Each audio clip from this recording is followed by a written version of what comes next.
বিসমিল্লাহির রহমানির রহিম। আসসালামু আলাইকুম। আশা করি যে যেখানে বসে আমার ভিডিওটি দেখছেন আপনারা সকলে আলহামদুলিল্লাহ ভালো আছেন, ভালো থাকেন, এটাই সবসময় চাই। আমি রেজওয়ানা হক নিয়ে চলে এসেছি আজকে নতুন আরেকটি ব্লগ নিয়ে। আর আজকের ভিডিওতে আপনারা দেখতে পাবেন কিভাবে আপনারা খুব সহজেই মিষ্টি বানিয়ে ফেলতে পারবেন। এজন্য কিন্তু পিওর ছানাটা হলেই হয়। আর যদি ছানা আপনারা না পান তাহলে যেটা করতে পারেন, গুঁড়া দুধ দিয়েও কিন্তু আপনারা ছানা বানিয়ে নিতে পারেন। ল্যাংচা, কালোজাম বা লালমোহন যেটাই বলেন না কেন, আপনারা কিন্তু খুব সহজেই বানিয়ে ফেলতে পারেন। আপনারা এখন যেখানে দেখছেন যে বানাচ্ছে, ইনি হচ্ছে আমাদের বাসার পাশের কাকু প্রত্যেক দিন সন্ধ্যাবেলায় মিষ্টি বানায়। তো আমি যখন যাই বাসায় যাওয়ার সময় আমি একটু থেমে এখানে মিষ্টি বানানোটা দেখি। তো আজকে মনে হলো যে কিছুটা সময় আপনাদের সাথে শেয়ার করি, আপনারা হয়তো এতে উপকৃত হবেন। আর মিষ্টি খেতে কম বেশি আমরা সবাই পছন্দ করি। আর রমজান মাস চলে এসেছে, এখন ইফতারিতে সবাই মোটামুটি কোনো না কোনো মিষ্টি আইটেম রাখবেন বা চাইবেন যে একটু মিষ্টি কিছু থাকুক, কারণ ঝালের সাথে মিষ্টিটা না হলে যেন পরিপূর্ণ হয় না। তো এখানে দেখতে পাচ্ছেন 2 সাইজের মিষ্টি কাকু বানিয়েছে, একটা গোল একটা লম্বা। তো আপনারাও আপনাদের পছন্দ অনুযায়ী মিষ্টি বানিয়ে নিতে পারেন। খুবই সহজ মিষ্টি বানানো।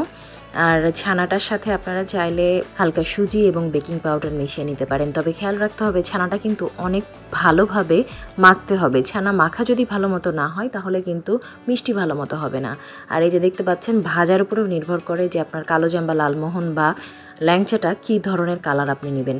যে কালারটা আপনি নিতে চান ঠিক সেই কালারটা নিতে গেলে আপনাকে আস্তে আস্তে ভাজতে হবে। ভাজার জন্য কিন্তু সময় আপনাকে বেশি দিতে হবে।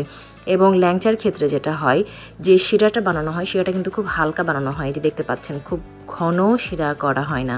সুতরাং এরকমভাবে আপনারা শিরা বানিয়ে নিতে পারেন। এবং যখন আপনার মিষ্টিগুলো ভাজা হয়ে যাওয়ার পরে শিরার মধ্যে এভাবে কিছুক্ষণ নেড়ে ছেড়ে উঠায় নিতে হবে। আর শিরাটা যদি আপনারা রাখতে চান সেক্ষেত্রে মিষ্টির সাথে যতটুকু শিরা আপনারা চাইবেন ততটুকু রাখতে পারেন। ল্যাংচায় সাধারণত একটু শিরাটা বেশিই থাকে, আর যখন এটা লালমোহন বা কালোজাম হয়ে যায় তখন কিন্তু একদম শুকনা থাকে। আরও একটা মজার ইস্যু আমি আপনাদের বলি, সেটা হচ্ছে মিষ্টিটা তোলার পরে আপনারা যদি এর উপর দিয়ে শুকনা গুঁড়া দুধটা একটু ছিটিয়ে দেন, এটার চেহারাটাও যেমন সুন্দর হবে, খাবারেও কিন্তু অন্যরকম একটা স্বাদ চলে আসবে। বাসায় ট্রাই করে দেখতে পারেন, ভালো লাগবে। তো এই যে দেখতে পাচ্ছেন কিছুক্ষণ রাখতে হবে।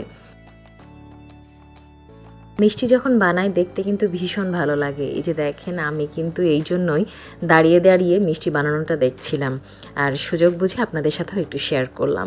কেমন লাগলো আজকের ভিডিওটি সেটা অবশ্যই কমেন্ট করে জানাবেন।